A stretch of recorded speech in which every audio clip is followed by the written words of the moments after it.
welcome to the June 2019 Nkata Umuibe. It's a great honor and privilege, to have you here. And we're really excited about the speaker we've got for this month. In a little bit, I'll introduce her.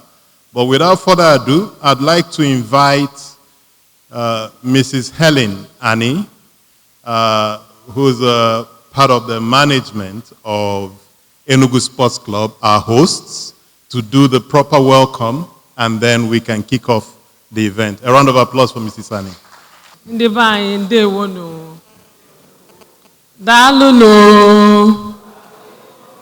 You are all welcome to the June edition of Nkata Umuibe. Nkata taburile nkata because it has to do with the family. I thank God for a day like this because we are going to learn, see and hear what you've not heard before.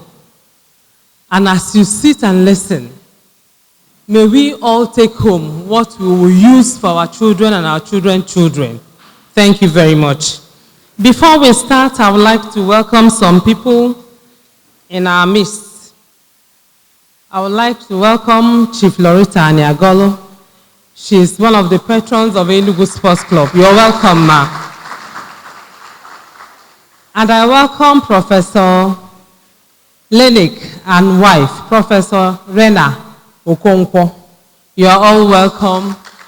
Thank you very much. I also welcome Professor Rex Achara. You are welcome to Nkata Umuibe. Dr. Mrs. Amaka Nana is here too. You are welcome. Thank you. Professor and Mrs. Emeka Egwatu, you are welcome. Thank you very much. Chris Madubuko is here in our midst. We welcome you to Nkata Umuibe. Dr. Kochin Fatan, sorry. He's a consultant neurologist at Regent's Hospital. You're welcome. I'm sorry for not pronouncing it well. Sorry, please. Calvin Ejiofor is here in our midst. You're welcome too. Ike Okele is in our midst too. He's the Zora Director, FRCN. He's a regular in our midst. Thank you very much. Patrick Okibo is the Director, Center for Memories. He's the Baba of this occasion. You're welcome, sir. And I would like to welcome our special guests. I am privileged to welcome her because I'm a woman. That's why my shoulder is moving up and down. Thank you very much. I welcome our speaker, CHICHI ANIAGOLU-UKOYE. Ma, you're welcome to Enugu Sports Club and Center for Memories in Nkata Umuibe. You're welcome. And I want you all to to the person by your left, to the person by your right, just a handshake and a smile. Tell the person, if you will know.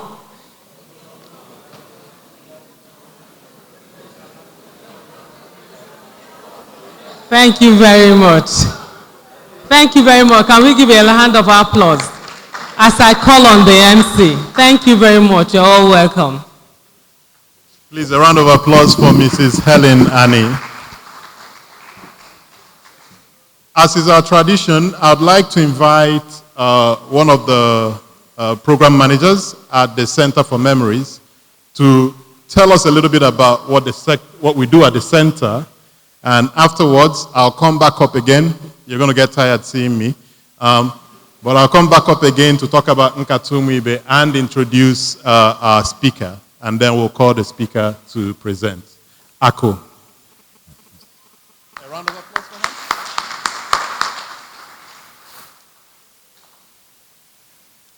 her. Good evening once again, and you're welcome to Nkata Umuibe. I'm here to talk about the Center for Memories and the things that we do at the center. So the center is a repository of the culture and history of Igbo. And in pursuance of our objectives, we try to create a whole lot of programs that will help us get to our set goals and objectives.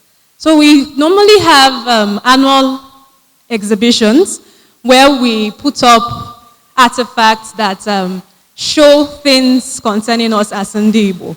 Right now we have an ongoing exhibition themed The Lost Innovations and Technologies of Igbo, where we try to bring to the fore those peculiar things about us as Igbo, our trade, our blacksmithing, the aquatic clothes weaving, and a whole lot of things that are peculiar to us as Igbo. Aside that, we also have NJIKOKA, which is the children's version of Nkatu. So what we do at NJIKOKA is bring our children, teach them the Igbo language, tell them folk tales with a view to imbibing values in them.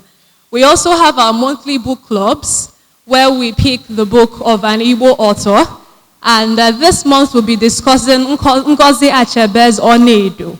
So we invite you to join us at the center on the 22nd of this month as we journey through this book.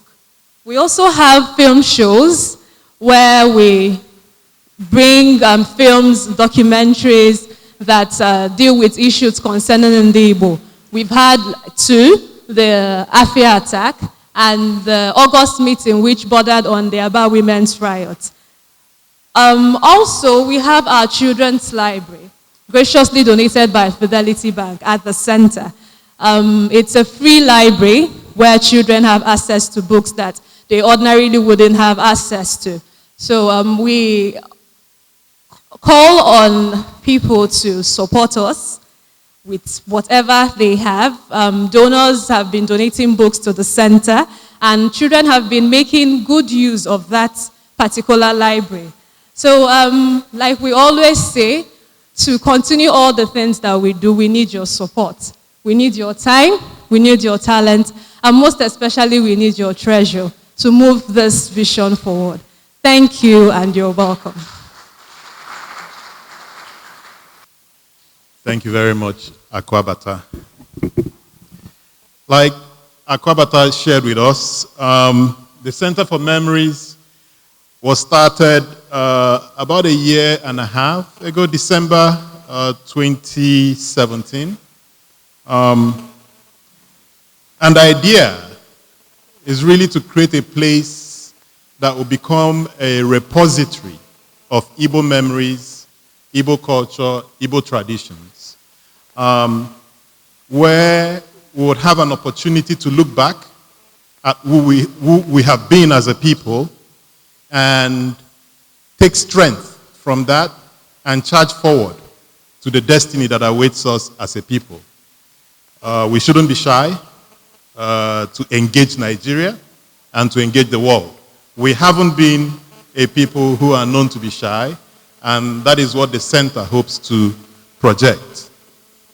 The Nkata Umuibe series, which happens every first Friday of the month, is graciously hosted by Enugu Sports Club, and we're grateful for that. And we want to specially thank the chairman of the club, Chief Onyeka Onwe. Please, a round of applause for him. For continuing to provide us this space where we can gather as a people every month to take topics that are of interest to us as a people and explore them.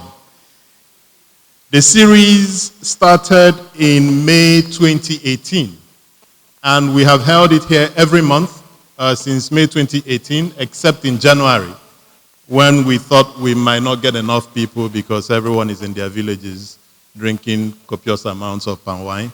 So we didn't think we would get people in the room. But since May, we've had a pretty stellar list of people come through here. We started with Professor Chidi Odinkalo, who spoke on Igbo Kunie, lessons from post-war recovery in southeast Nigeria. Professor Kane Dibe came from the States and spoke on the topic Echi Dime, Ndibo, and the parable of the snail.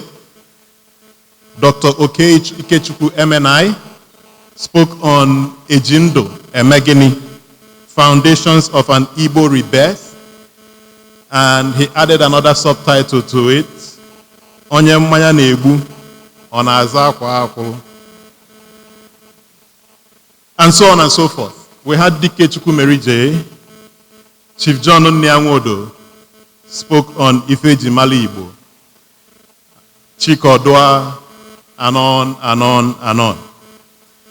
Today we're gathered to listen to one of our best and brightest speak on NJIKOKA, rebuilding resilient Igbo families for the 21st century. She's a sociologist with over 20 years experience in development. She's currently the country director for WaterAid, a not-for-profit organization with headquarters in London. Prior to this role, she was the country director at Girl Effect, Oxfam, country director for Canadian International Development Agency Program Support Unit, Deputy Program Director for the European Union Funded Support for Reforming Institutions Program, and on and on and on. West Africa representative for Ashoka Innovators. Prior to all of this, she was a professor of sociology in University of Limerick, Ireland. And she's held other numerous positions, consulting experience with several agencies, the European Union, UNFPA, IPAS, UNESCO, to mention but a few, and has produced several education materials on gender and HIV/AIDS, which are presently used as instructional aids for practitioners in this field. She sits on the board of numerous national and international organizations. She holds a Ph.D. from the University College in Ireland. Ladies and gentlemen, please join me with a resounding applause as we welcome Dr. CHICHI ANIAGOLU-UKOYE.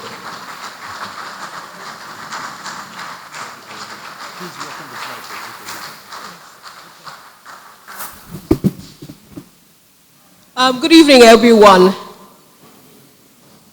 I would like to start by thanking the organizers of Nkata Omigbe for inviting me to speak on this occasion, and also the Sports Club for making this venue available, and also for ensuring that we're having these conversations with ourselves. A lot of people say that in Nigeria we talk too much. I think that in Nigeria we don't talk enough. We don't talk about the things that we really need to talk about. And I'm glad that we have this occasion to do this as often as we are. My topic today is rebuilding resilient Igbo families in the 21st century. Before I go into it, I would like to start by saying that I'm a sociologist, like was mentioned. And as a sociologist, my interest is in observing society. I'm probably one of the few people who study sociology in Nigeria who are still practicing as sociologists. So I have a lot of experience working as a sociologist, both in international development. I am also a volunteer counselor for the Catholic Church in my diocese in Enugu. I do a lot of research myself and also with interacting with families. So this is where all this is coming from.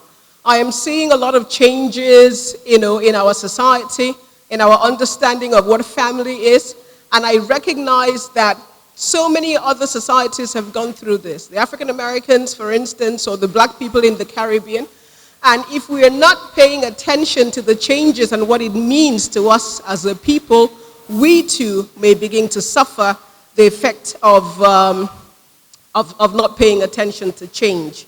So the topic today really became relevant because of the vast changes taking place in the world of home and work today. Traditional roles are shifting, as we know. Permanent jobs are becoming a thing of the past. They're giving way to short-term, less stable jobs. And only those who are nimble, flexible, and constantly updating their skills can really excel in the new world order. The world of work is also becoming more automated, meaning that less workers will be required for the future, yet population growth continues to accelerate. It is estimated that by 2030, Nigeria's population will be 250 million people. While self-employment is becoming more attractive, it is also more competitive, requiring more innovation and skills. This situation is made worse in Nigeria, where the poor economic reality means that less jobs are being created, and self-employment is made more difficult with the limited availability of the enabling infrastructure for entrepreneurship. Igbos are particularly hit by this harsh economic reality because most of us depend on the sweat of our brows to put food on the table. The government's largesse, which comes from holding positions of authority or having friends in the corridors of power, eludes most Igbos. In this situation, in this presentation, I will focus on how these changes are impacting on families. While I make recommendations on what families can do to become more resilient and adaptable to the changes, it is not the focus of my paper, because there is not a one-size-fits-all for any challenge. Instead, my desire is to bring the issues to your consciousness, especially those things you may not even be aware of, so that through understanding the issues, each family can create their own solutions. The changes in the labor market are also creating changes in the family and household, like I mentioned. As more households are thrown into unemployment, seasonal employment, and underemployment, this is creating changes in household structures, gender roles, and expectations in the family. The stereotype of the working husband with a housewife or wife in lower paying job is altering. In many cases, men are no longer the sole breadwinner or even the highest breadwinner in the household. But the assumptions and notions of what it means to be a wife or husband, which was based on that stereotype, are not. They're not changing. So a crisis of identity ensues, where the man, not now unsure of his role in the household, fears the loss of status and rights, and so by physical and mental coercion, insists on the privileges he enjoyed as a traditional breadwinner, even when in reality he is not. The woman, also raised on the notion of a providing husband, has no idea how to act when this is no longer the case.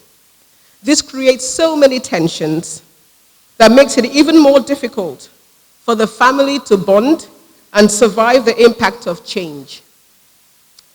Three kinds of persona arise from these tensions. The first persona is what I call ndi omenani. These are the ones who revert to holding doggedly to tradition because they believe that by doing this, they can hold on to old privileges. The second persona is the ndioka. These are the ones who embrace some change, but like the change closest to tradition. And the last are the nditata. These are the pace setters who not only embrace change, but actively court it. The persona you are will determine the extent to which you and your family will succeed in these changing times. The Ndi Omenani often reject change, believing that their survival lies in strictly upholding tradition and inevitably get left behind. What, of course, invariably happens, is that they often hold on and promote those aspects of the culture that favor them. That was a lot of Okonkwo, the lead character in Chinua Achebe's Things Fall Apart. Okonkwo was a strong, proud Igbo man who wanted nothing more than to rise to the heights of his community and uphold the traditions of his people. Despite his best efforts, this great pillar of home warfare this epitome of the quintessential Igbo man ended up dying the most dreadful of deaths and being thrown away into the evil forest without a befitting funeral. Okonkwo faced what we face today, a vastly changing society where the culture he understood and worked so hard to preserve was fast disappearing. Instead of identifying how to adapt the old to the new, he did what most of us will do. He tried to destroy the new and preserve the old. But the forces that were propelling the new were obviously going to prevail. In the end, the person who won the race was Nwoye, Okonkwo's weakling of a son by Umuofia's traditional standards. What is the point that I am making? When change is inevitable, culture needs to adapt and not to hold on to a past that can no longer withhold the change. That is exactly what culture is. The adaptation of a people to the changes in the environment. Culture, therefore, is not static, and the sense of loss that people feel when cultures are evolving is unnecessary. We have a situation where maybe because of the changes, because of the mix of so many other cultures, European culture, Arab culture, all sorts of other cultures, as Africans, as Igbo, we are constantly being forced to hold on to a culture that, if our ancestors were alive, probably would have changed with the changing society. So the point I'm making is that the culture that we preserve is not the culture that is necessarily relevant to us today. So NJIKOKA pride themselves as progressive because they have somewhat left the old ways behind. But the new they embrace is only if it does not contradict the tradition. I use the term NJIKOKA because as we were converting to Christianity, these were the ones who were more progressive because they left traditional religion to become Christians. So they saw themselves as progressive. But the best way that I can, describe them are Christians who prefer the Old Testament. These ones are able to make better progress than Ndi Omenani, but they do not go very far. Ndi Tata represent what Igbos are, ever adapting to control their world. They are the pace setters who not only embrace change, but actively court it. They reinvent tradition and make it work for them. These are not to be confused with those who embrace Western cultures without question. They are not the same. We're not talking about those who go abroad and then, they're all acting kind of funny. We're talking about the people who are very comfortable in their own skin, but who recognize that culture works for them and not them for culture. Unfortunately, majority of our people fall under Ndi Omenani and NJIKOKA persona. For men, the belief is that our patriarchal tradition gives exclusive privileges even when unmerited. So holding on to it will allow them to could continue to enjoy power and position in the household. But our traditional patriarchal system, the system of male dominance and privilege, makes it even harder for Igbo men to adapt to the changes in work and home. Patriarchy tells men that they are superior because they are men and therefore deserve certain privileges. In traditional times, because Igbo society was agrarian and physical strength was what was required to put food on the table, all men, except the few who were infirmed or lazy, could meet their family obligations. Their privilege was therefore automatic because it came with responsibility and they earned it, so to speak. It was also less disputed because clearly most men were physically stronger than women. However, in today's world, where brain power rather than physical strength determines who will excel, justifying male dominance is becoming more difficult. It is even worse for men, where the attitude that comes with patriarchal subscriptions is antithetical to succeeding in the new world order.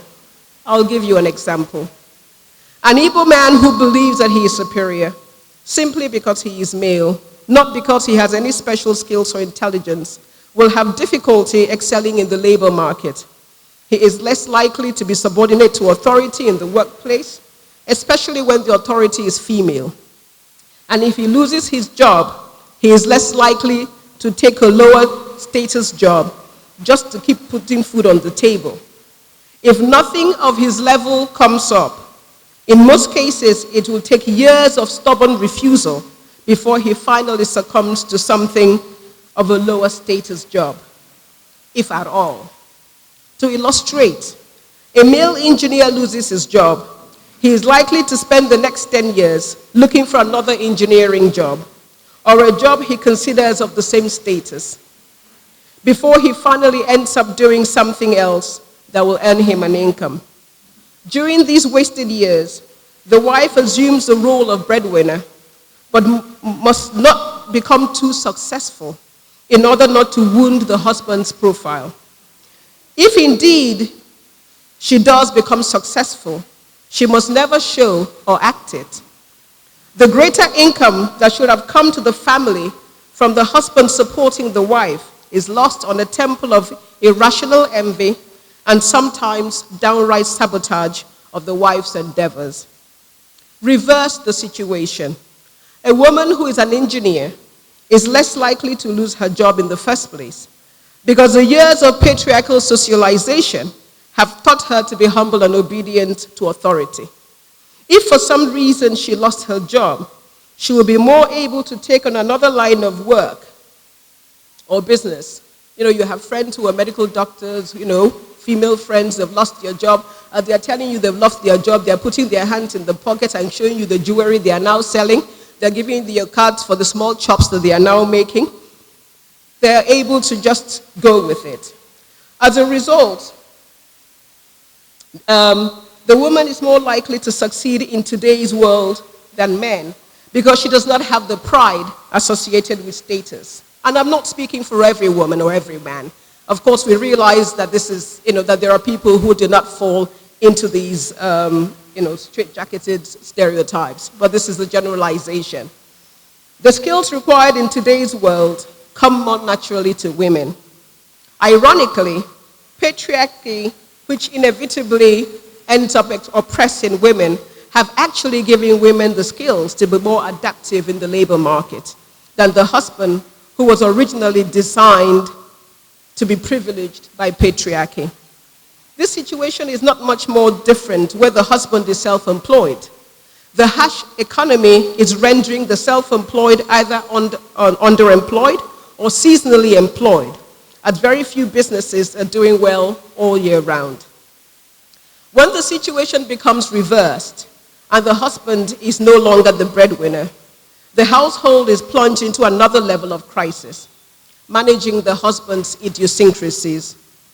The families that do not end up in divorce have to deal with his drinking, to womanizing, to mental and physical abuse of the wife and children. The only way he knows to behave when patriarchy fails him. The impact on children is enormous. The get-rich syndrome that we have, by force, by hook, by crook, which we Igbos are saddled with, is not unconnected to the pressures young men feel from patriarchal socialization.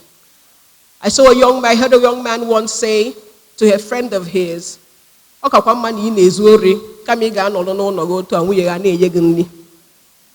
we hear that all the time.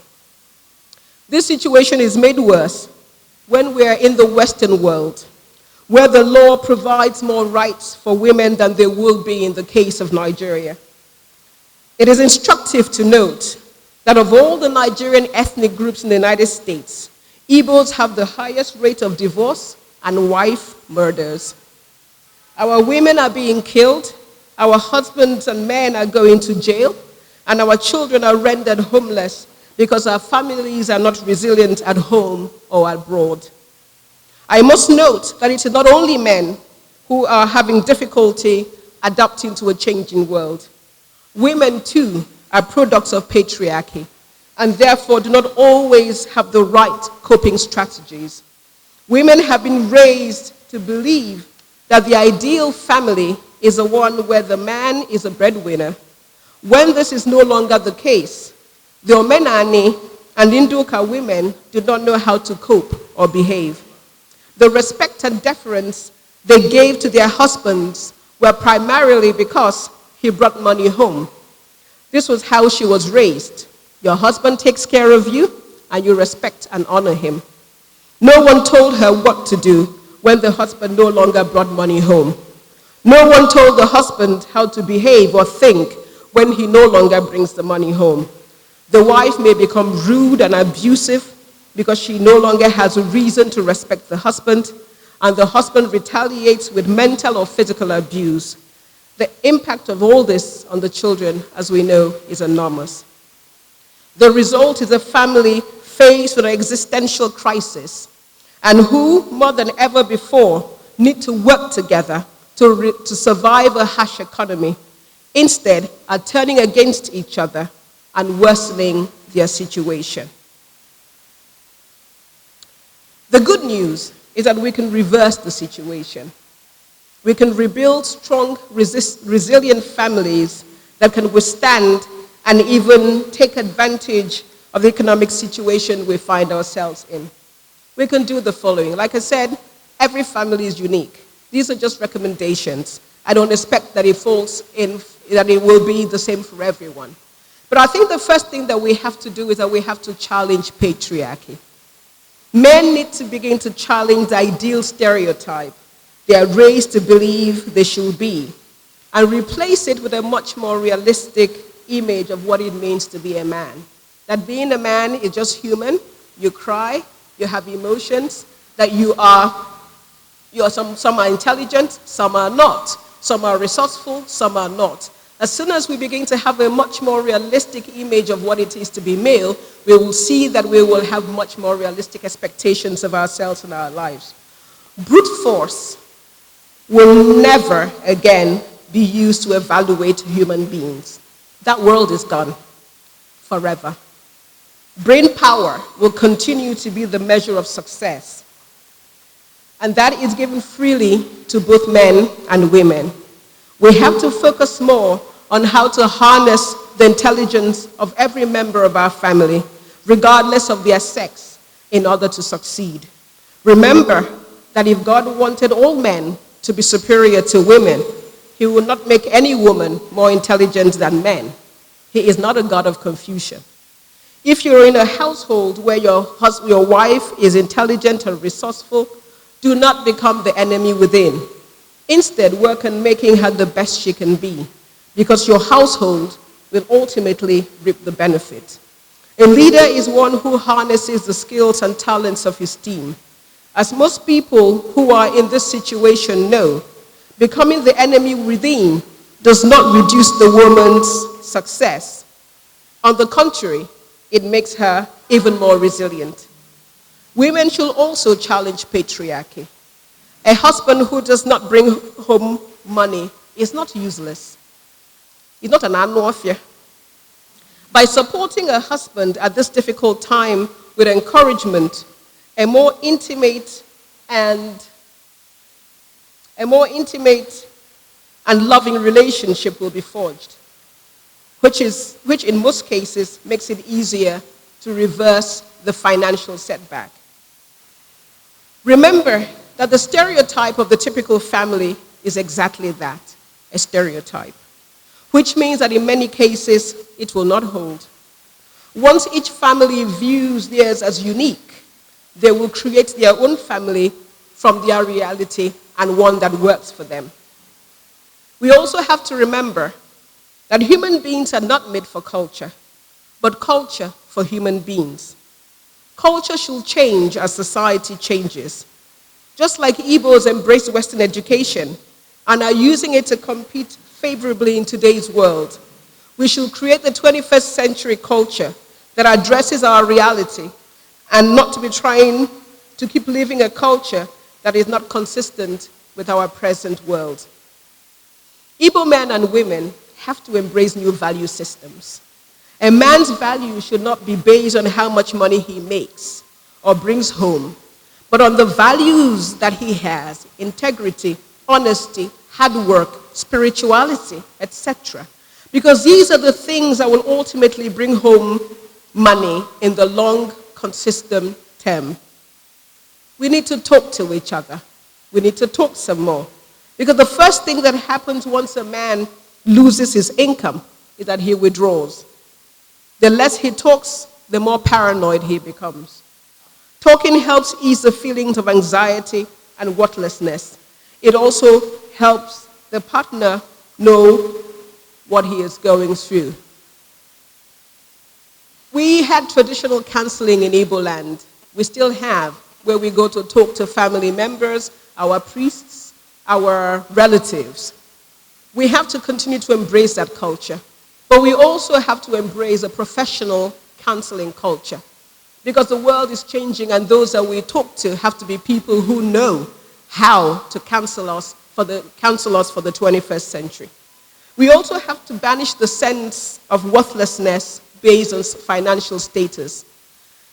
Every time you read a newspaper and there is armed robbery, or there is 419, or there are people who are dying or crossing the Mediterranean, you can always be certain that there will be Igbo people. If they're not the majority, they will be in that midst. We need to do something about this sense of worthlessness based on financial status. There is so much more to life and relationship than money. And we really need to start telling ourselves that. In the old days, when people came home with fancy cars or a lot of money, the families will ask, what are you doing? What is your work? But today, the families will turn and say, can't you see your neighbor who brought this back? Where is your own? We need to get back to those cultures, to that tradition that makes us who we are as Igbo people. Finally, we have to have an attitude of gratitude. A lot of families, where the man is no longer the breadwinner, are still able to meet many of their financial obligations, but rather be grateful that their needs are being met. They are fixated on who is bringing home the money. The Igbo family is the core of our Igbo-ness. That we survived the war and recovered as quickly as we did is because we had strong, cohesive families. Except God intervenes, all economic prognoses show that the Nigerian economy will get worse. This means that the challenges families face will escalate, not diminish. Our society, as we know it, will be destroyed if we do not rebuild our families and make them more resilient. Women and men were created to help each other succeed. Let us make our homes houses of steel so that the enemy that surrounds us cannot gain entry. We should also not leave it for the families alone to address. Resilience is better when the whole community is involved. Dealing with the patriarchal distortions we face as a people will require a collective effort. Don't make fun of families where the man has lost his job. Don't persuade your girlfriend to become antagonistic to her husband because she now wears the pants. It's what people say more than anything else that destroys families in distress. We also need to start creating a financial support net for ourselves. Small microfinance business loans with no interest to fund Igbo projects, to fund the Igbo innovations, so that the family can spend time on building cohesion and not coercion. Kachineke meziokwa. Thank you very much.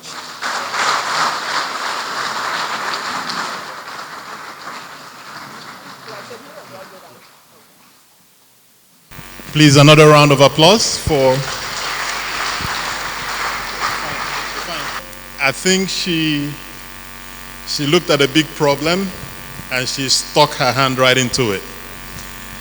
And now I have the undignified responsibility of trying to unpack a lot of the issues she touched on.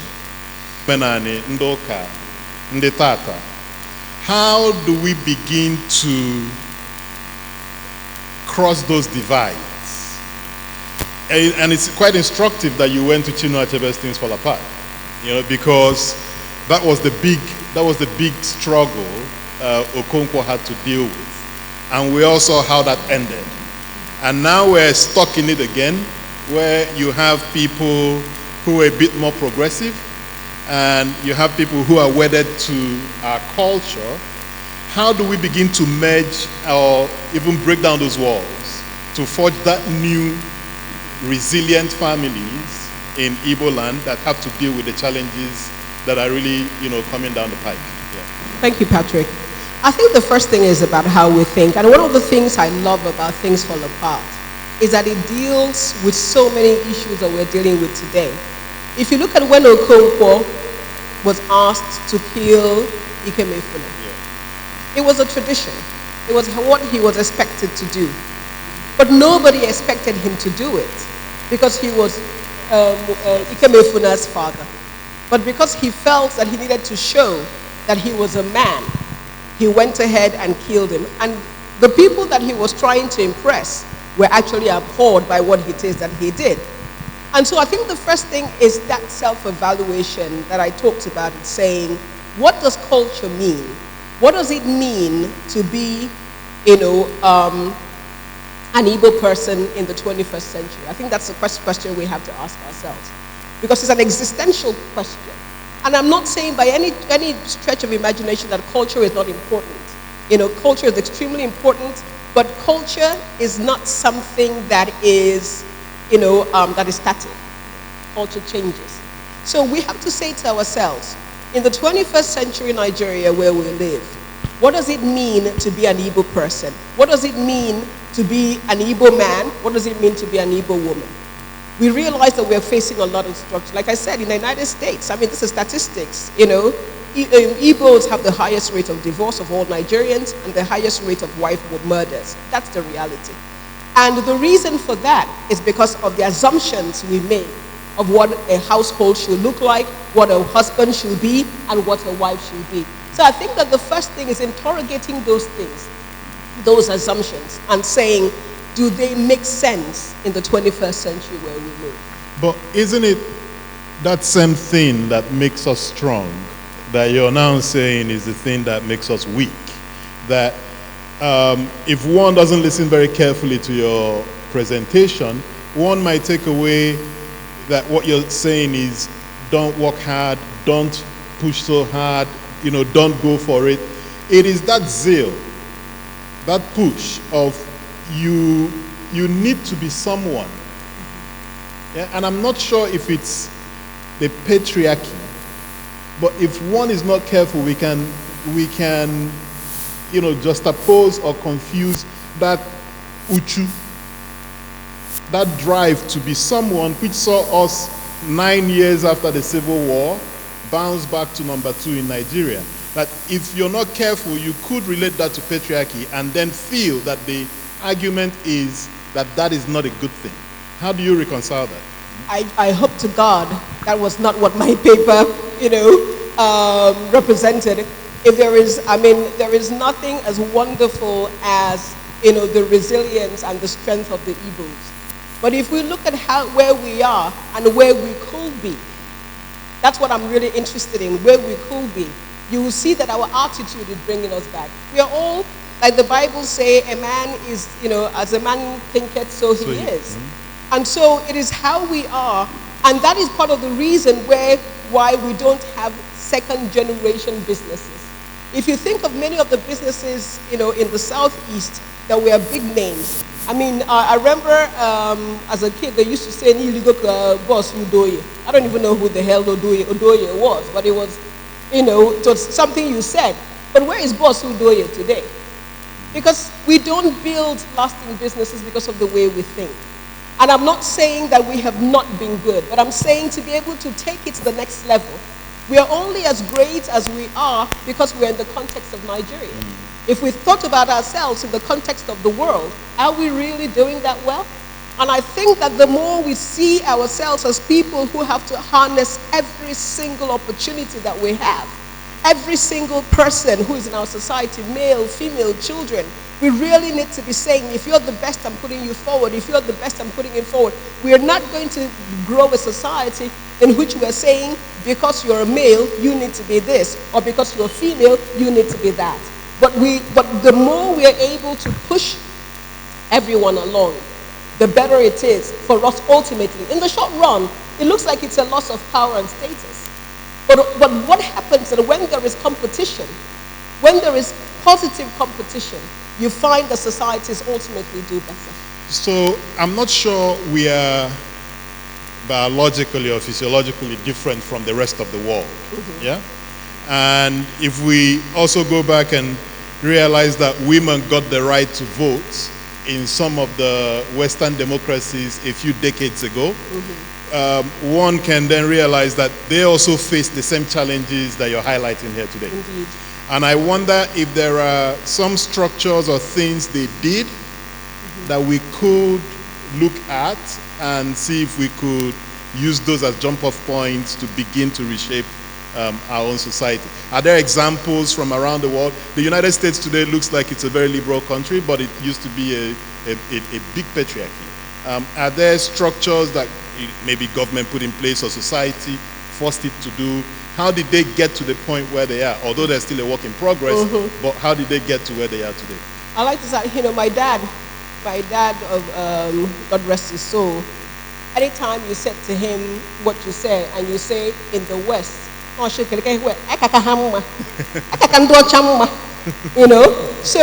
the good thing is, yes, we need to learn from examples, but we also have to say, how do we excel? The Chinese took a lot from the West, but they have topped the West. Correct. And so I think that what we need to do is, yes, in the West it was laws, a lot of protests. The black liberation movement really helped women a lot, because it was actually, the desire for equality from black people that suddenly woke women up and said, well, gee, that's true. If black people are entitled to rights, women are also entitled to rights. But that's a different sort of society, because these are societies that obey the law. So once the law changes, everybody, toes the line. In Nigeria, we have a lot of progressive laws that are not making any difference, really. And that's why I talk about culture and tradition. I talk about the resilience of families, because if we want to do it the way the West did it, today we have the gender equality law. We have a lot of laws that are changing in Nigeria, but it is not making women's situation progress any faster. And so my appeal is to say, as people who are very dynamic Igbo people, we have to say, what is holding us back? This needs to be something that has to be done at the traditional and at the cultural level. What is holding us back? If this is holding us back, then we need to say to ourselves, it is time, to think differently. And the household is where to start. Because if you have a household that is oppressive, you cannot come out of oppression and then think that progress can be made. The household has to say, the man, the woman, to say, this is our reality, how do we make the best of it? The same way that you would if you are failing an exam in school. If you're failing an exam in school, you try and get extra lessons, you try and study harder, you try and make an effort. And that's what we need to do. We're failing this exam. We're having families that are threatened, really. And we have to say to ourselves, what is that new, course that we have to get on so that we can have much more progressive societies? Okay, so maybe one more question from me, and then we open it up to the audience. Some other people can argue that we're a very progressive society, the Igbos, and that women in the Igbo society have pride of place. That every Igbo man knows that it's the woman who runs the household. At least I know my wife runs my household. And that even in traditional Igbo societies, that what the men did was win the fight, win the war, win land, but it was women that were the engine of the family. And that, yeah, there could be some structures that did not promote the rights of women, but we're also beginning in this society today to challenge them. For instance, the law that went up, the case that went all the way to the Supreme Court about inheritance. And someone could argue that we're not doing as badly, though, you know, compared to the rest of the world, maybe. No, I'm not at all saying that we are doing badly, but I want us to do excellently well.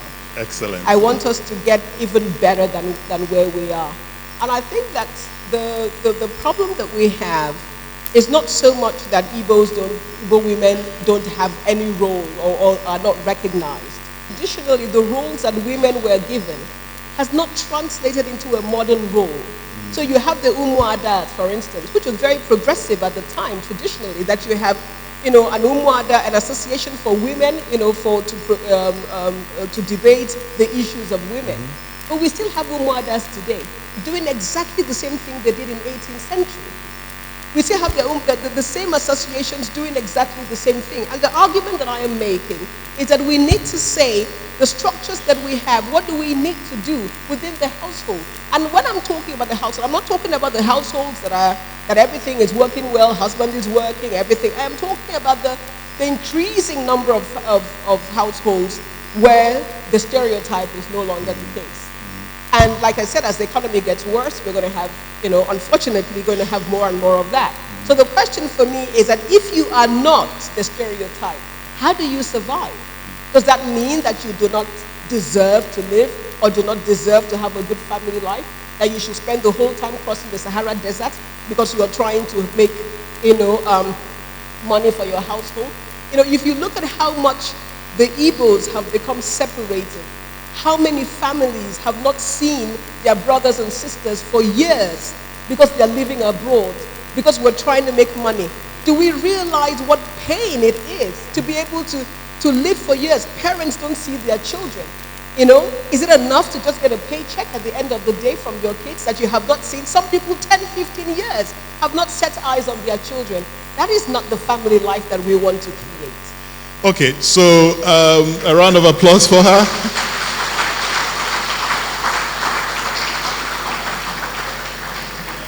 We'll open it up. Just a quick introduction, name.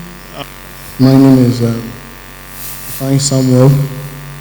I'm a builder, my profession, and I'm very passionate about family and how family deal with. Okay, I'm very passionate about family relationships between families, from father to children, mother to children, father to wife, or father to mother. So my question, or one of my views here is about family values. And family values means you know, building family values that shape the kind of people who push out to the society. Because if we'll see how we build these family values, like you as a man knowing the kind of family you want to build, and then, you know, planning it with your wife, and then while your children comes forward, you pass those family values down to them. So that's one. And then I'm happy that he talked about balance between the Omenala, Nde Omenala, and Ndeoka and Ndetata, because it's kind of phasing. It's kind of something that has to be phased, like kind of phasing from the Nde Allah and Ndoka and Ndetata. So that's my question. Thank you very much. My name is Marshall, and thank you for your presentation. But I happen to notice that from your image on your slide, there are 3 raised hands, clenched fists, and they are all female. Which brings me to my question. Sometimes when you talk about departure from the patriarchy, how do you differentiate? One could think it is a kind of feminism agenda if you are not very clear, you know, with your interpretation. So how do you differentiate feminist agenda from the patriarchy, call for departure from the patriarchy? Thank you. Thank you so much for the exposition that you've given us. We've spent much time trying to separate the principles behind what our fathers and ancestors practiced to the actual practices. So now they are separate. There was a reason, or there were reasons why our fathers did what they did, and it was useful for them then. It's no longer proving to be as useful today. I would want to know the practical ways we can adapt to those principles. We can adapt those principles to our modern day challenges. First of all, maybe if we can cite few examples of these principles, then illustrate how they can fit into the challenges of today. That would be nice. Okay, my name is Chiweze Obi George. My question is about the Igbo nation as a family. I want to say that one of the main things that during the Biafran War that made Igbos very, very successful during the war, apart from what happened at last, is the unity of the Igbo people. But this day, I want to ask the question that currently, what can you say about the perception of different Igbos about the vision of Biafra? Because the Igbo, as a people, I believe they have different perception. So how can we create a resilient or a more vibrant family that is an Igbo nation with the concept of Biafra in focus? Thank you very much. Envoy Dr. Levi Simon Ano, talking about Igbo-ness, please. In the present Igbo culture, women are trying to claim inheritance from their fathers. If that be the case, what will happen when they marry outside the parents' family, outside the Igbo land, or even in the northern part of the country? Please. Okay, let's take the... Okay, so I'll start with the first person. The first person was actually just making comments about family values. But I think the first question was really about differentiating what I was talking about, patriarchy and a feminist agenda. And if I have a feminist agenda, I have a sociological agenda.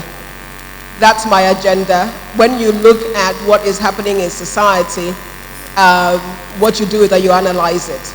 Of course, it looks like there's a feminist agenda because when the people who have privilege and who have position, usually when you are talking about trying to make change, it will look like you are attacking or addressing those groups.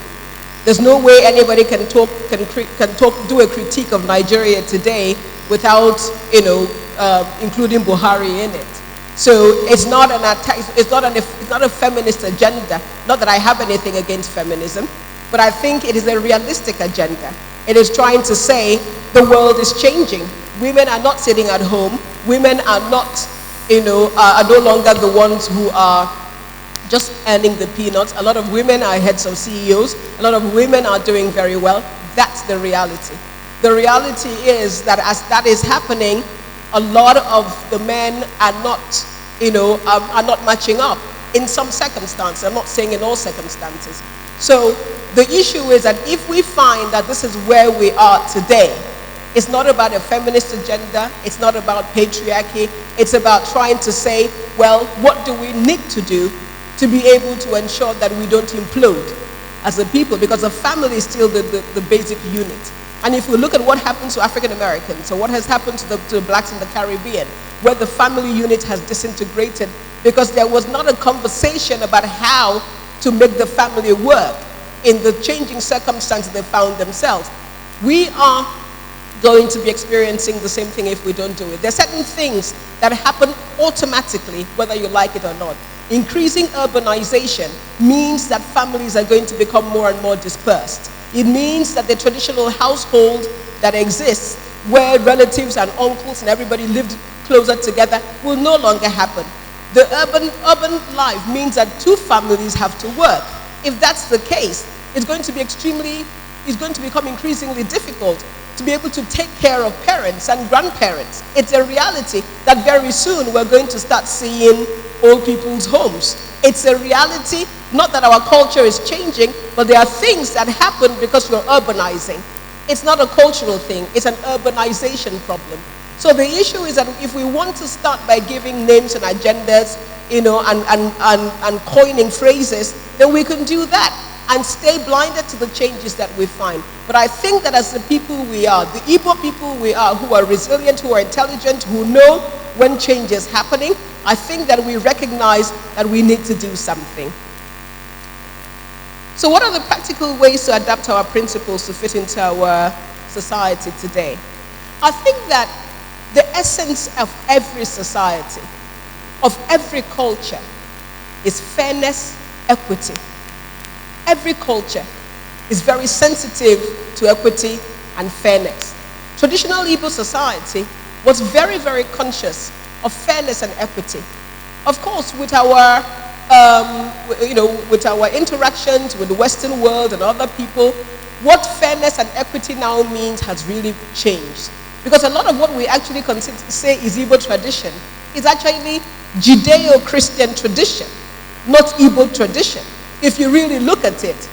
So if we have the principles of fairness and equity as the first thing that we think about, so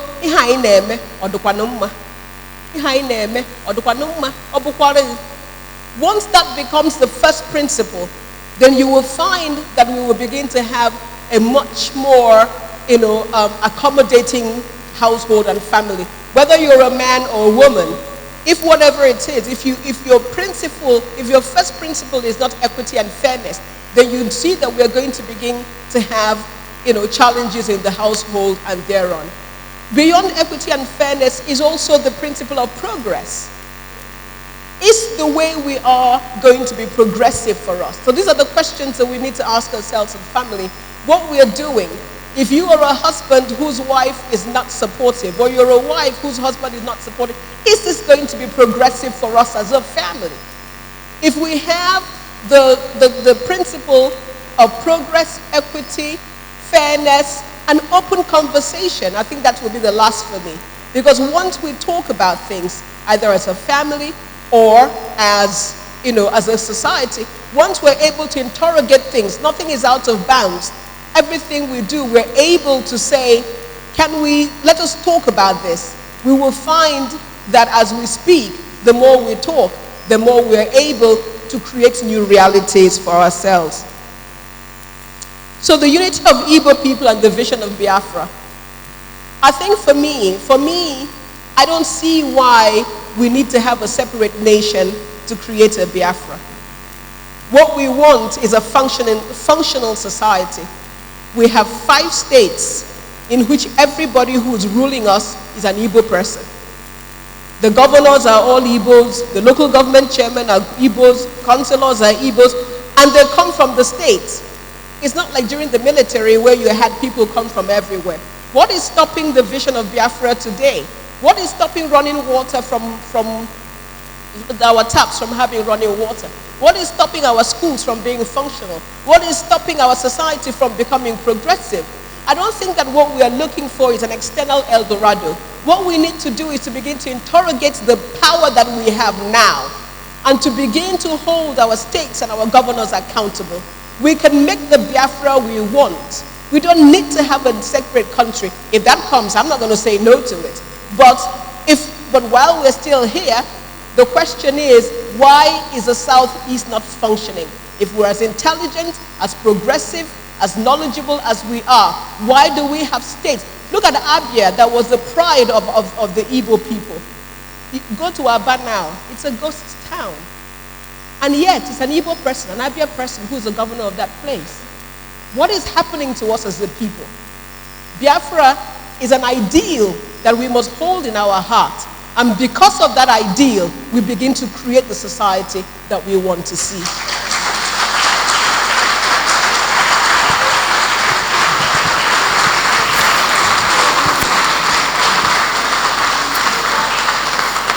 Thank you. And the final question I had was, what happens with inheritance? I don't know whether anybody saw Father George Ehusani's video that went viral, where he talks about the stupidity of trying to keep inheritance for your children. It's a very instructive video. And his argument basically is that all you need to give your children is education.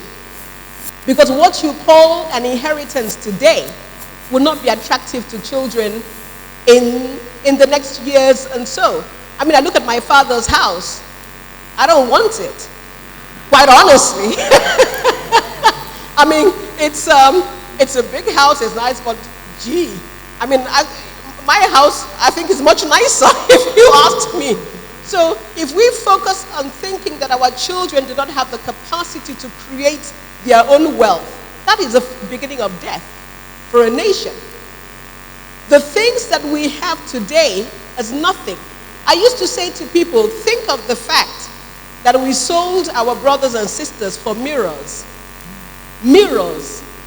Mirror was the biggest thing you could hold. People lined up in the chief's house to come and get a glimpse of themselves in the mirror. Can you imagine what it is like today for someone to tell you to sell your brother for a mirror? The things we think are inheritance today are the mirrors of yesterday. I was watching a video where some place in Gloucester where they had these people who are flying in human parachutes. They are creating an invention where you can actually now fly. You wear it and you fly, which means that the Prado Jeeps and everything that we're killing ourselves for will be nothing in the next 50 years. Is that what you want your children to inherit? What we need is to give our children education, the most fantastical education that you can ever imagine. And that's why the state of education in the Southeast is really worrying, because we are not creating the future. We're living in the past.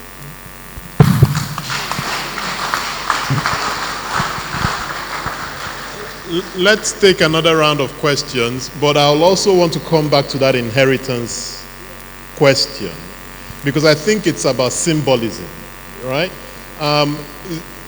The case that went all the way to the Supreme Court that now gives the girl child equal right to property.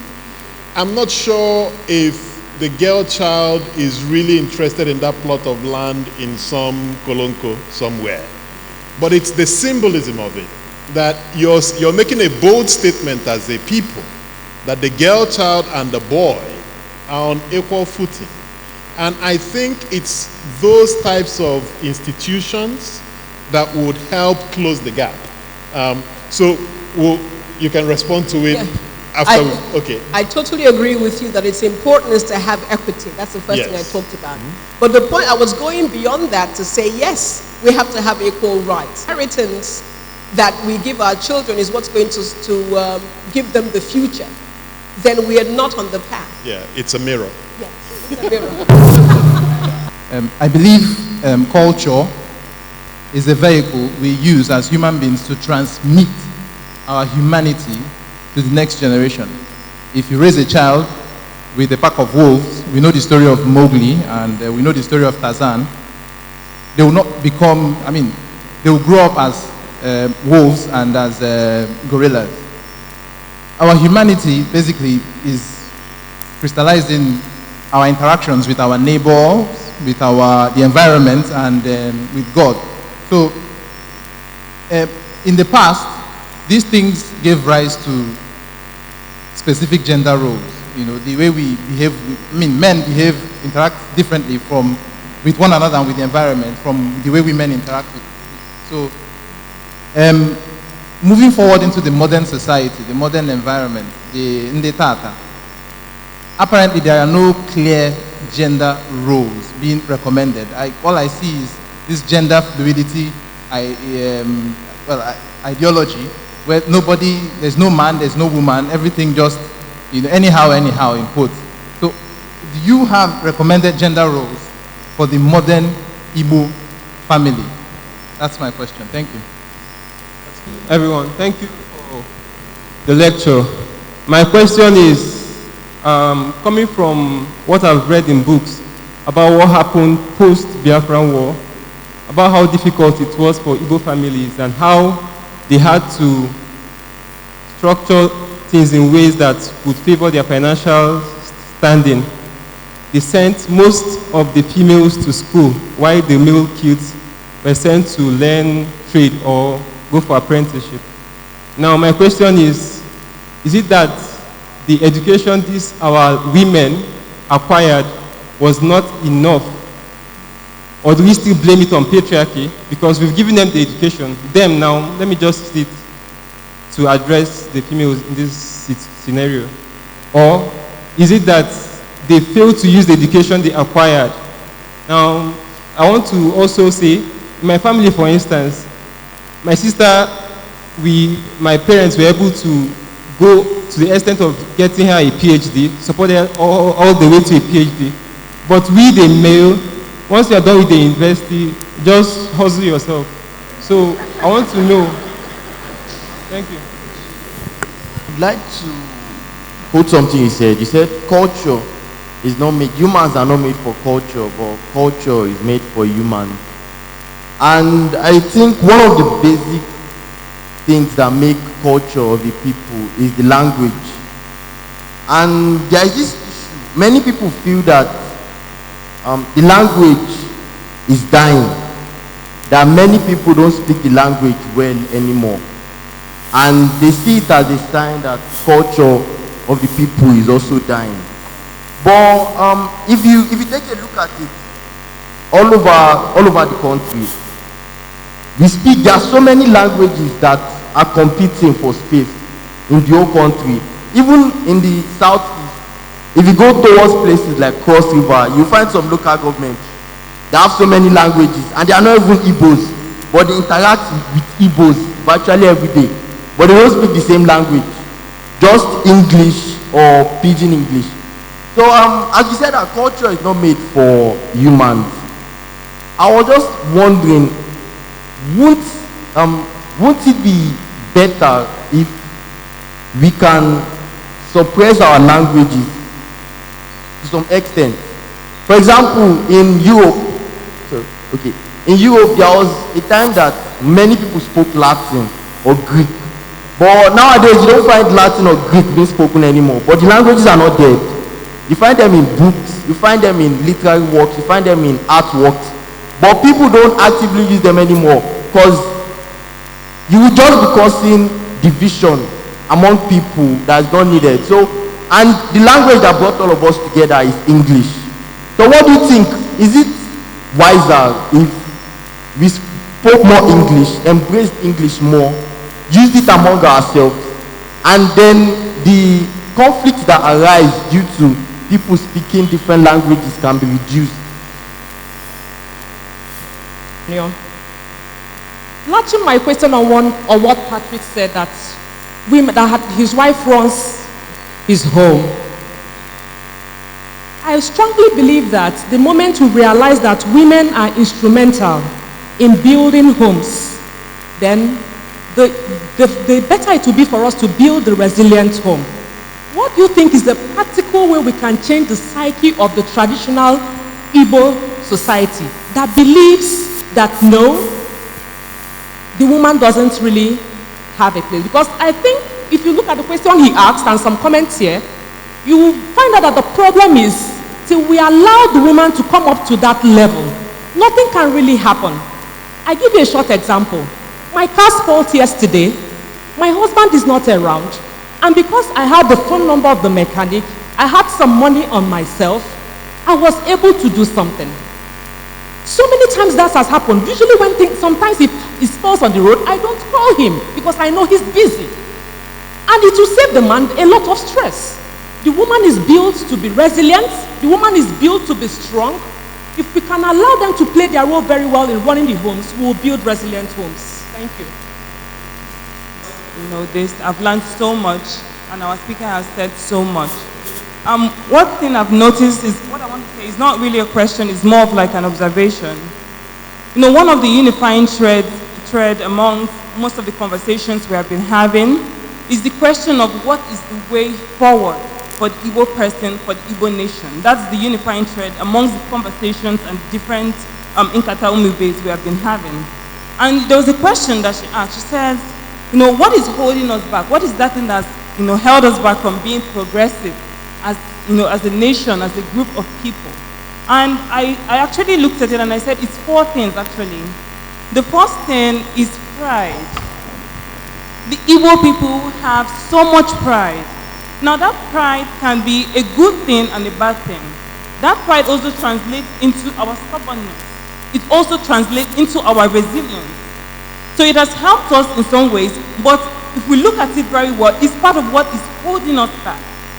Then the second thing is the inability to speak and to have one voice.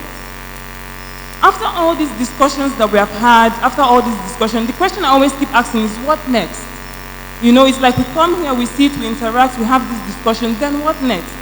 And I feel like all this goes back to the inability to have one voice that comes up with, okay, this is the line, this is where we want to work at, this is the area we want to work at, and we all focus our energy on that. I think that is one weakness we have as the Igbo nation or the Igbo group of people. And the third thing is that she mentioned it, the interomenala, and she also mentioned it, that's also the problem we have with the women, trying to incorporate the women into building the Igbo nation. And that thing is that tenacious hold of our values. And if you look at it, it's not too bad, because why we have that that sort of confusion, if I should say, is because if you let go of the value, what then do we have? What makes us the Igbo people? So I guess that is the problem that every Igbo man or every Igbo person has. If we let go of the culture, what then do we have? What makes us Igbo? Sure. Okay. Thank you very much. I want to congratulate the speaker, the lecturer, on an excellent lecture. I enjoyed myself thoroughly. I think I heard you say that the incidence of divorce in America among our Igbo families is very high. Divorce and gender violence. I was wondering what it is, the environment in America that has produced that as compared to, say, England or other countries. Is there anything, have you looked into it? Is there anything that encourages this assault on the Igbo traditional family? And what gender roles I'm recommending for Igbo families. And he talks about the fact that what he's hearing is that, you know, everything goes. That there are no roles for anyone. I'm not recommending gender roles. I'm recommending roles for people. Because everybody is created differently for a particular purpose. I know men, they may not say it, but I know men who love to cook. I have a very good friend of mine, he's a man, he loves to cook, but he never cooks at home because his wife feels that, you know, his cooking means that he's upset with her, that she doesn't know how to cook. And his wife can't cook. Her food is awful. And this guy is an excellent cook. And what's happening? They have a family eating awful food every day. This guy is my friend. He comes to my house almost every other day to eat because he doesn't want to eat at home, but he knows how to cook. Does that make any sense to anybody? That's what I'm talking about. I am talking about having roles, not gender roles. There was never anything that said that because somebody is a man, that this is what being a man means that you're going to have. There are a lot of people, there are a lot of men who can't live up to the ideal of what it means to be a man. There are a lot of women who can't live up to the ideal of what it means, you know, the stereotype of being a woman. So why do we think that your physiology will determine your role, apart from the fact that women give birth to children? What else is different? What else is different? And men are physically stronger. Some men are physically stronger. I know a few women that can rattle down a few men.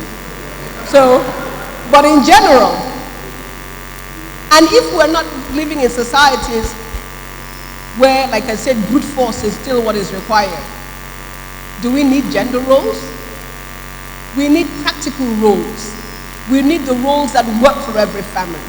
We want to have societies in which a man should not be committing suicide. Look at suicide rates are going up in Nigeria because people are getting more and more frustrated because they cannot meet the ideal that they have been told that this is what it means, this is what you need to achieve, this is how you're supposed to be because you're a man or you're a woman.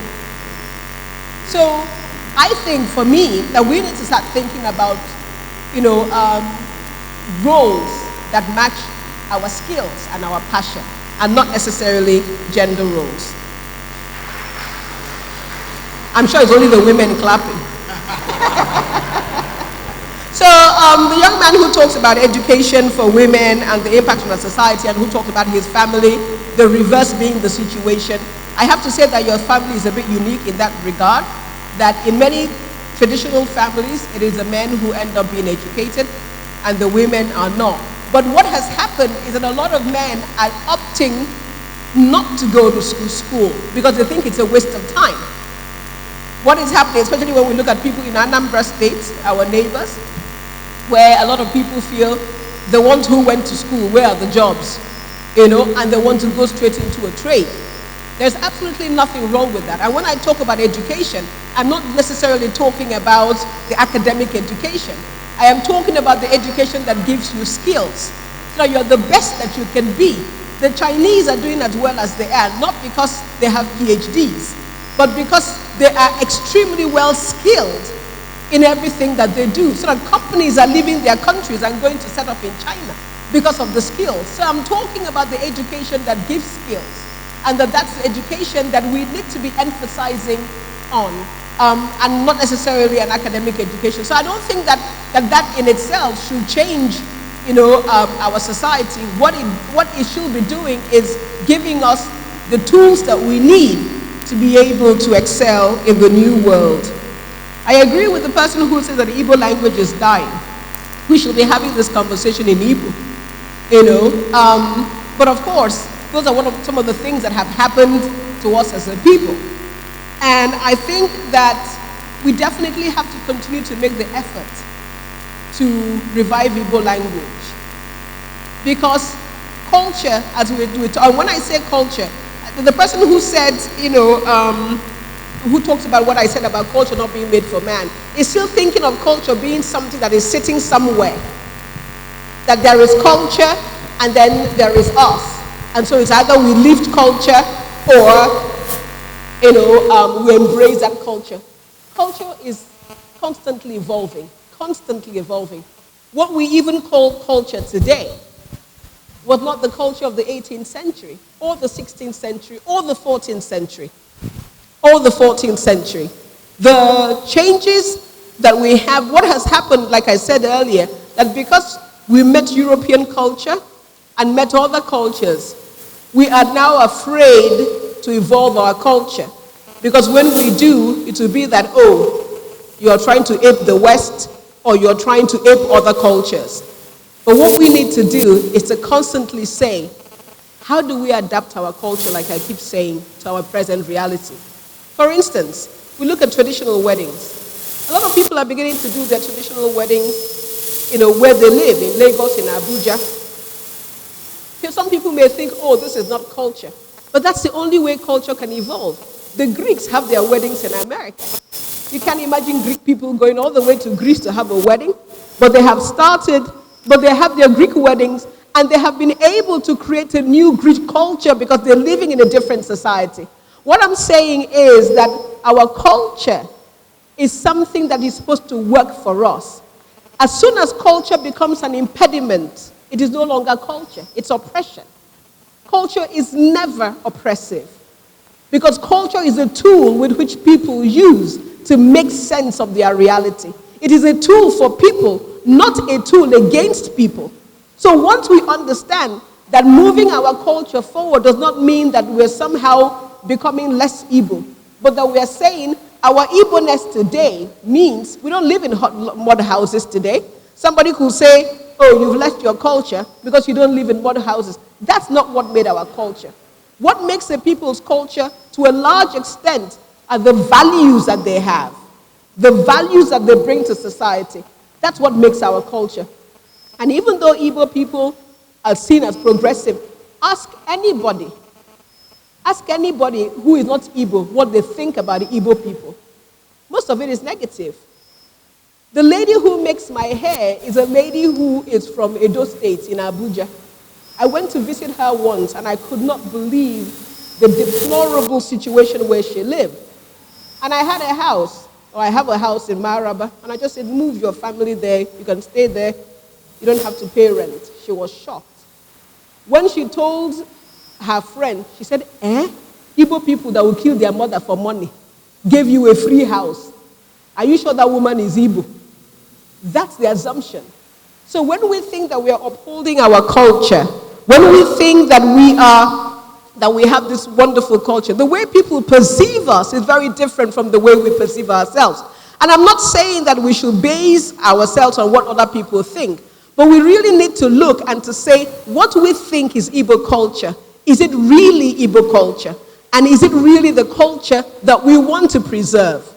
Is the culture of an oppressive husband, of women who don't have rights, or a culture in which money is the be-all and the end-all of our existence? Is that the culture? Is that really Igbo culture? Or do we really need to go back and say, what is the essence of being Igbo? And begin to, again, highlight those values that we had. So the last question was about, why divorce is higher in America than the UK. I think, first of all, the research was on America, not in the UK. But then there are also a lot more Igbos in America than there are in the UK. And I think also because American society, provides a lot more opportunities, a lot more Igbo people are attracted to America. So I think the issue is that same study has not been done in the UK. So I am not sure what the UK statistics are. And so the study I quoted, or the statistics I quoted, or the research I quoted was based in the United States. There was a question from a lady about how do we change the psyche of young men. Yeah. Okay. But I think I answered her question. What you're talking about, if we let go of culture, what is left? Okay. That you can never let go of culture, because culture is what it is that you create. And so the question is not letting go of culture, it is evolving culture. And, the first part of it is how do we change the Igbo psyche? I think that it's not just, for something to stay the norm, it takes the cooperation of both men and women. I know that this focused a little bit more on the men, but I think that there is also a lot wrong with the way that Igbo women think. I think that Igbo women are very, very hardworking, very, very industrious, but I think that a lot of Igbo women also need to change their psyche. This idea that, that a man, it's the most appalling thing I think I've ever heard. Because I think that when we do that, and because we are the ones who raise children, we are the ones who are actually the ones who perpetuate these, these values and these stereotypes, because we are the ones who are raising the families. And so once the Igbo woman sees herself as the kind of person who her car breaks down, she doesn't know how to change a tire, she doesn't know how to do anything, because my husband is coming. So the people who don't have husbands then feel that their life is finished. But if we want to build resilient families, we all have to be resilient. That's the reality. It's great and fantastic to have wonderful husbands who can provide and who can do all the things that are, that are traditionally expected of them. But we also have to be aware that the reality is that that may not always be the case. You could start like that and not end that like that. So as women, we also have to begin to say, how do we begin to create new values for our children and for our households so that we don't perpetuate these cultures and these, traditions that drive our men to the extreme, of committing all sorts of crime, all sorts of things, just because they want to, live up to a stereotype.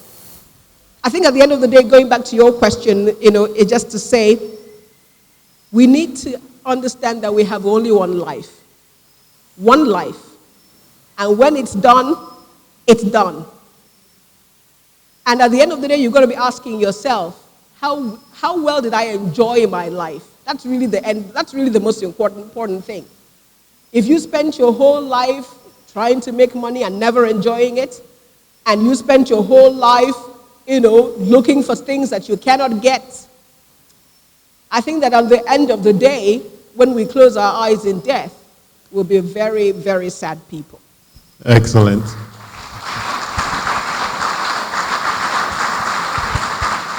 Ladies and gentlemen, I have a few things to say. Like, as we know, the Igbos, everything begins in the family. You see this ideology of when I visit a friend and the mother is saying, Kedafaha, Obonyebe, it also creates that mentality that makes us, like what she's just saying, that ego bomanwoke. And if you think about the reason why most of our boys are going to internet crime and are being caught across borders and all of that, is to make money. And if we actually are honest with ourselves, the extra rush to make money is to please who? If we're just men in this world, there will be less crime rates. But hold on.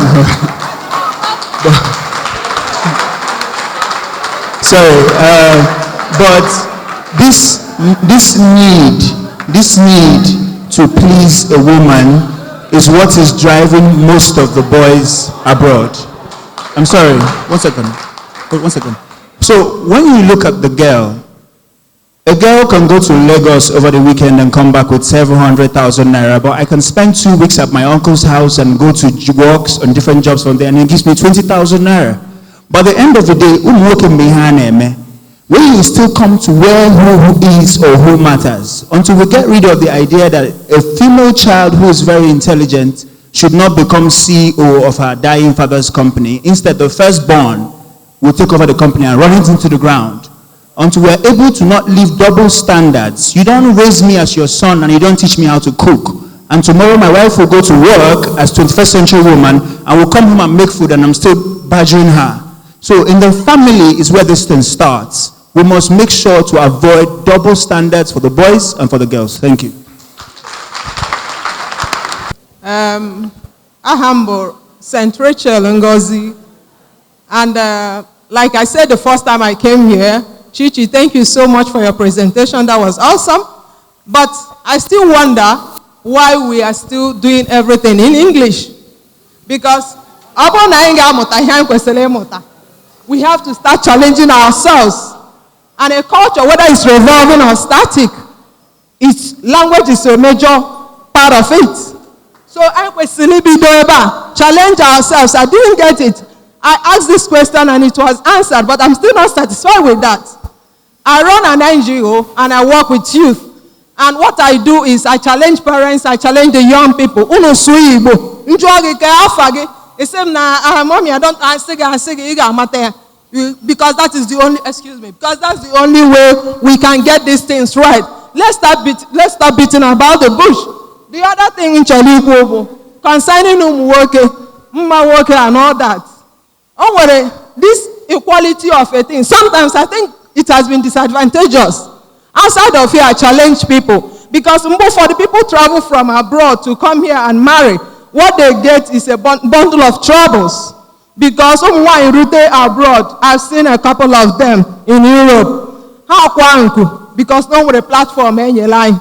And around here, I see work happens their responsibility to since we are all together in this. I think we should all grow up and take back our responsibility. Because I don't ever assume we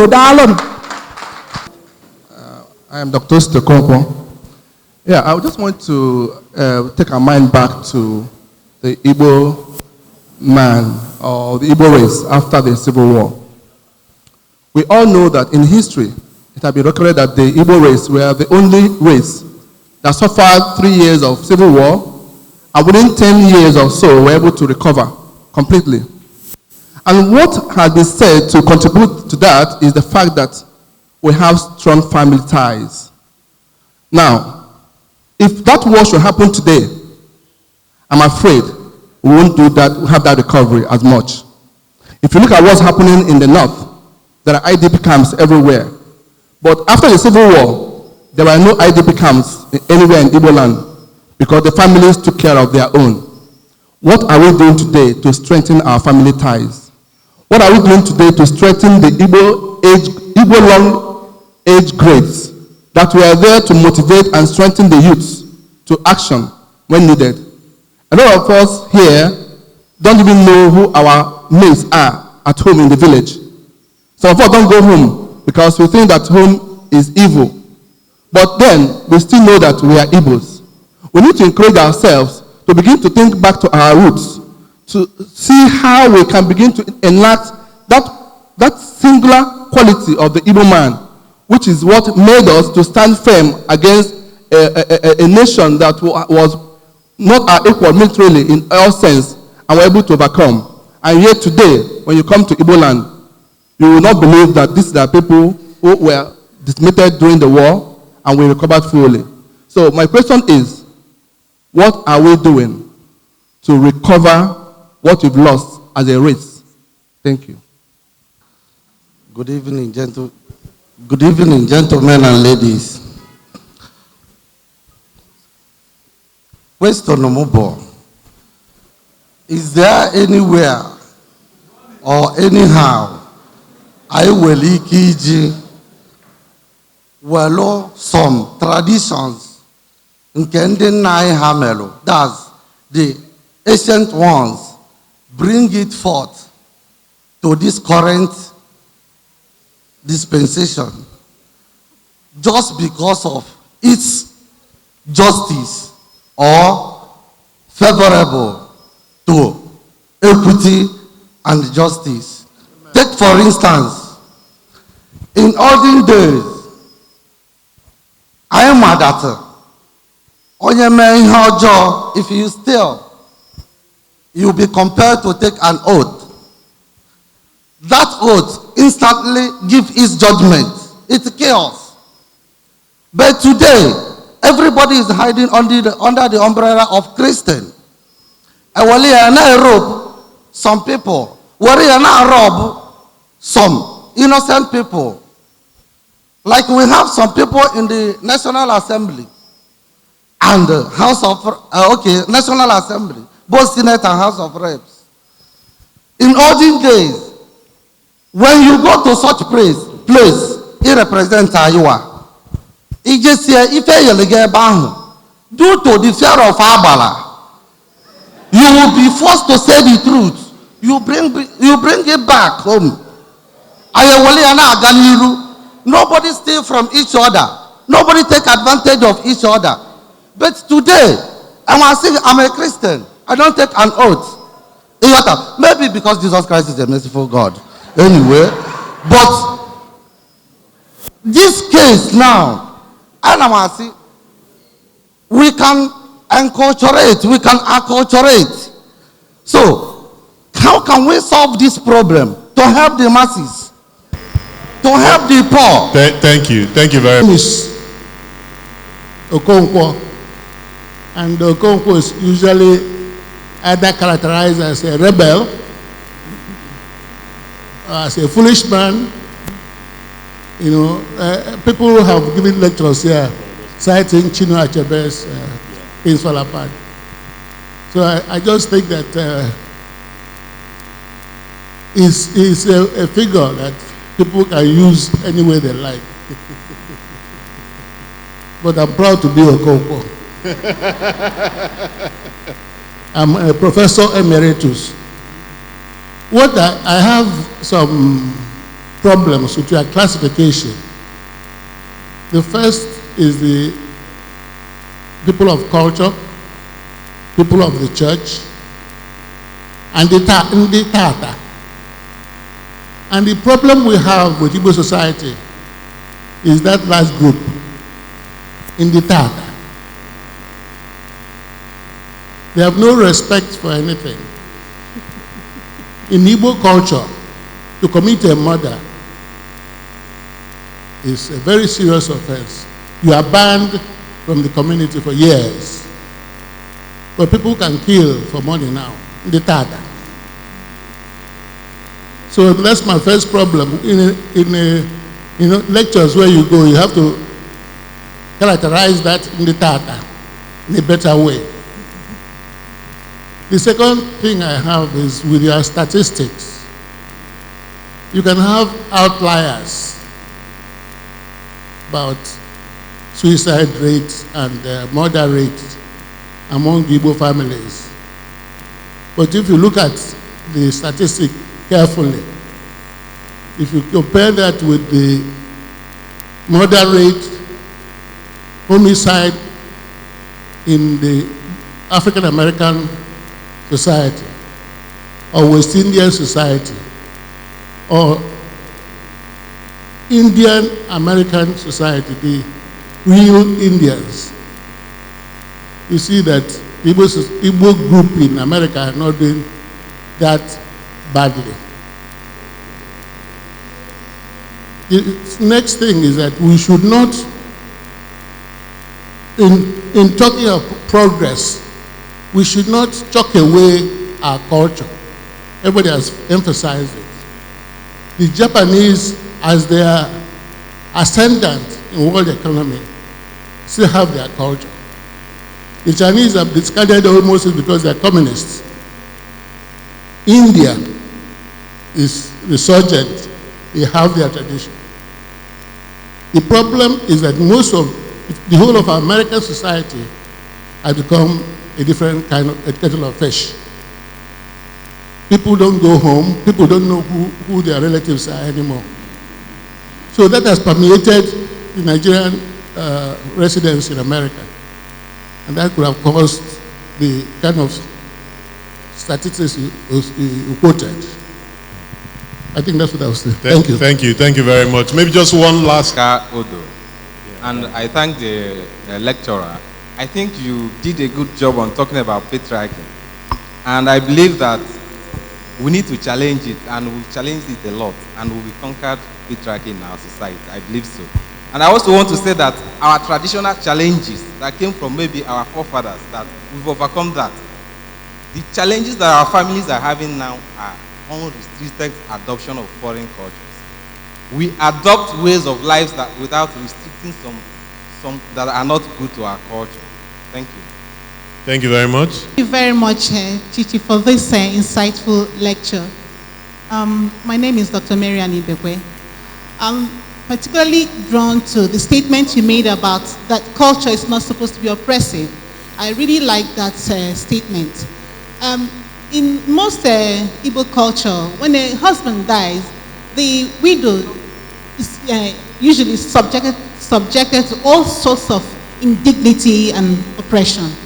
I don't know what steps can be put in place to, to come to the aid to the plight of the widows in Igbo land.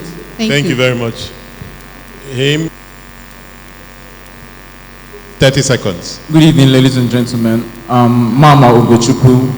What I want to say is that the question of culture, what culture is, I think to me, culture should be an ideal that everyone should strive for. Culture shouldn't be something static, something we hold on to.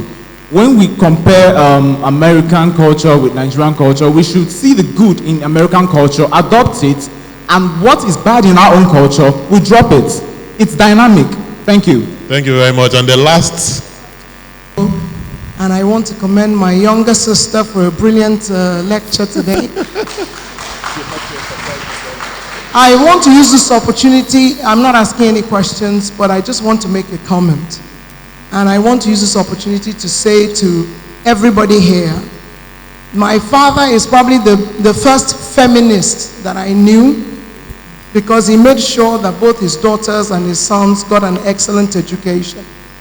You can all see the product of a good investment in a good education for both males and females.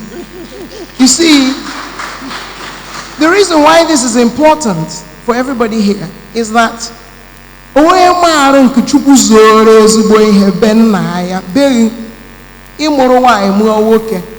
ịma nkuchukwu zoro ya aka o nwere ike bụrụ n'isi nwaanyị bụ o tinyere aka bụrụ n'isi nwaanyị nwoke ịkwa na ịhafụ ụmụ nwoke ịhafụkwa ụmụ nwaanyị jee were ụmụ nwoke zụọ n'aka o doweru na anakwa mana mgbe ịhafụkwara ya ma nwoke na nwaanyị aka ekukwara eshi ebe oke eshi ọ bụkwara nwaanyị jio ọkwa ebe na unu ezegere ekenekwa m unu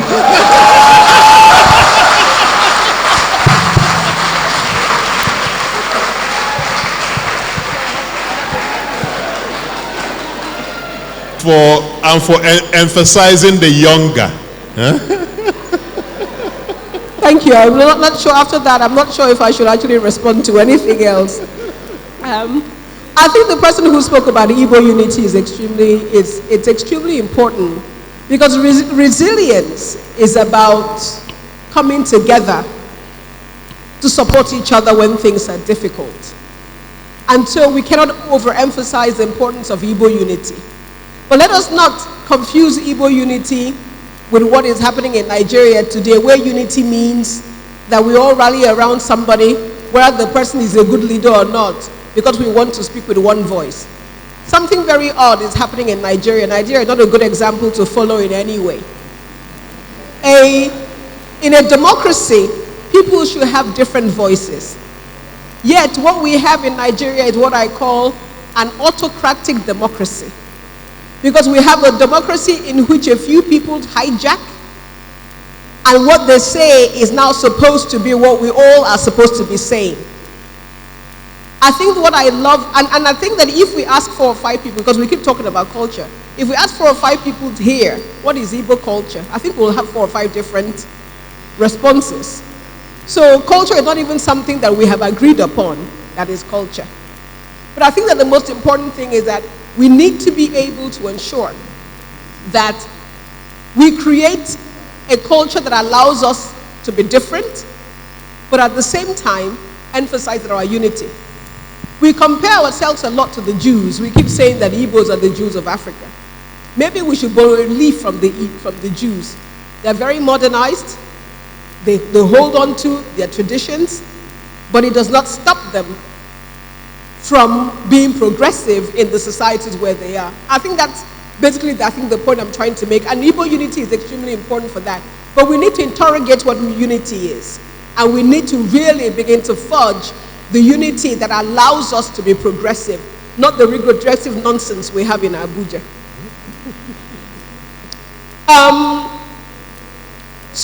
About the issue about taking oaths, the person who talked about our culture and how that is eroding and how it was better to, in the old days when we took oaths and everything. I think there is also a tendency to romanticize the past. We also had in that old days chiefs that buried people alive because they challenged them. We also don't know how many people were accused wrongly, were killed or banished for things that they didn't do. I am not a big fan of going to the past and thinking that there was an idealistic past, because an idealistic past is not a reality. And so for me, what I know is at the now, where we are today. And so if Agbara is what is required to make people more honest, please let us begin to advocate to have Agbara back. But I think that we have gotten to a stage in our lives where we need to become a little bit more what I call active citizens. The problem we have is that our leaders can get away with blue murder. They get away with anything. We have leaders who come and have the shame to come and commission boreholes in the 21st century. One speech after another, we thank our governor, we thank our local government chairman. What the hell are you thanking somebody for doing his job?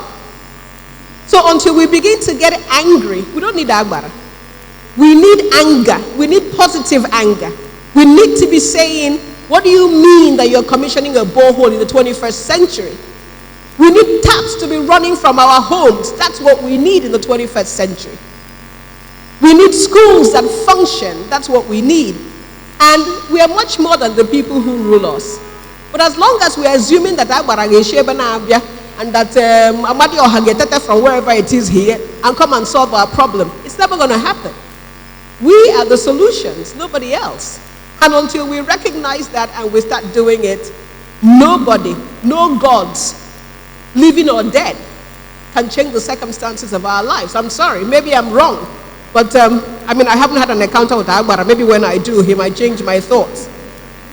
About Ndi Tata, I agree with you that I did not elaborate a lot what I meant about Ndi Tata, and it was because I was trying to keep the talk, short. But I am not talking about the people who are confused about who they are.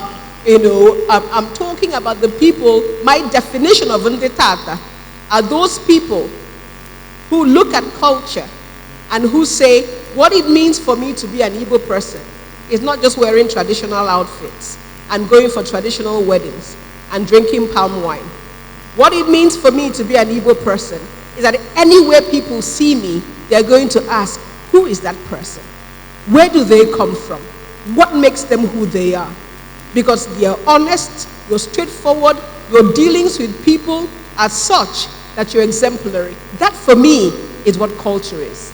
And that's what Igbo culture was. That's the one I want to return, because every time we talk about culture, it means so many things to different people.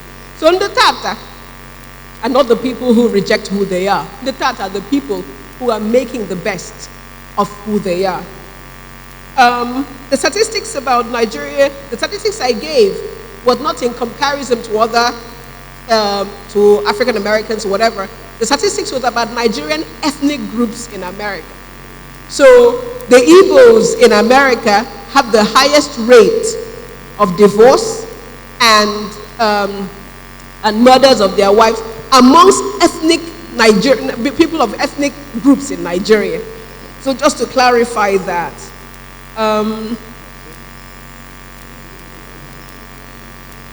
So yeah, somebody was saying also that the families, that the challenges that we face as a result of the adoption of foreign cultures.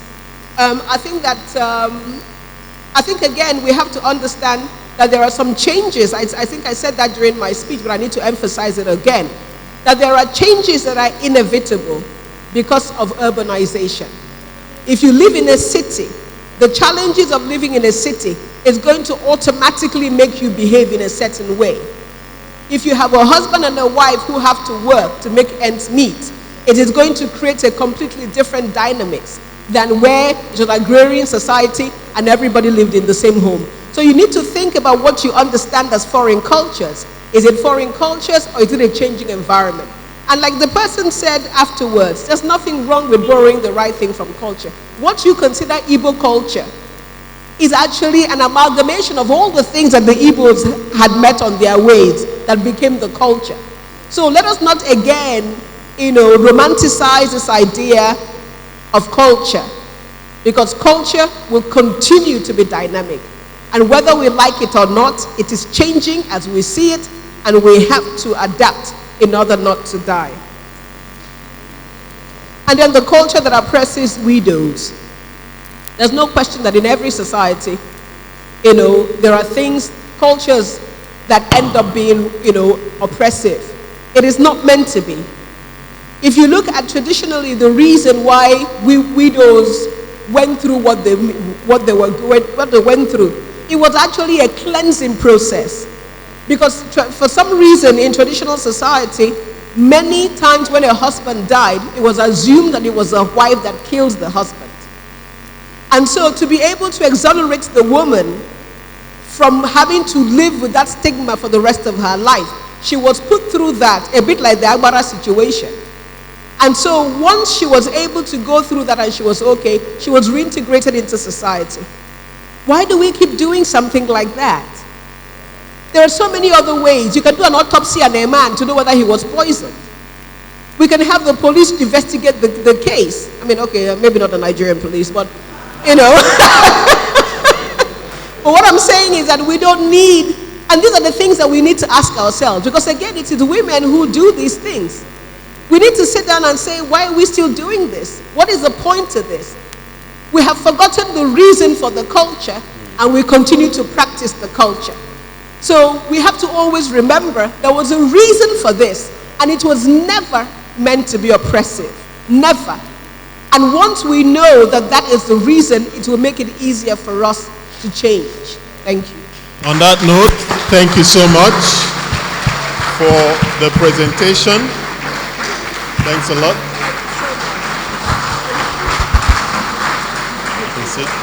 Yeah.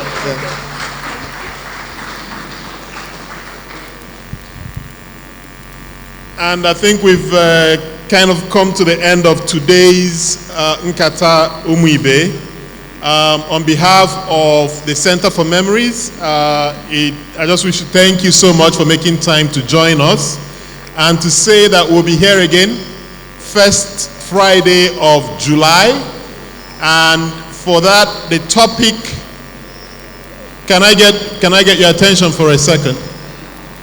The topic for July is post-Biafra healing, the need to reclaim ancient ties, and the presenter is Philip Effiong Jr. Philip Effiong Jr. is the first son of Philip Effiong, obviously. So nobody, I guess, is more qualified to speak on the topic. Please come and please bring someone. Thank you so much.